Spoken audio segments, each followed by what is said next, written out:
So over here, you can see that I have a video. Let me just go ahead and open it up right here. And let me just go ahead and then make it full screen and then pause this out. So let's say what I want to do is go ahead and get information about this particular video.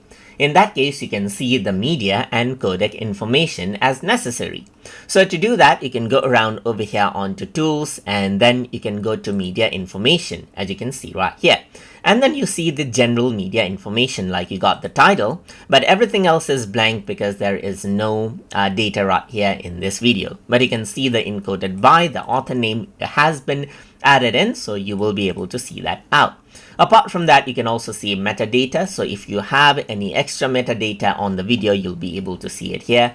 And you see the codec information right here. So you can see that now this video is an MP4 format video, MP4 AVC, and then the codec used is S.264. The language set for this video is English, type is a video. You can see the video resolution, the buffer dimensions right here. You can see the orientation as well, and color profiles over here as well. Apart from that, you also see the statistics right here, as you can see right here. So that is what you have right there. So now let me just go ahead, so you can see the video right here just like this. So as I were to go ahead and play this right here just like this, so let's just go ahead and resize out the video. So let's just keep it on the side. You can see that as I play, you will be able to see the data of the video right here just like this, which is the current media information.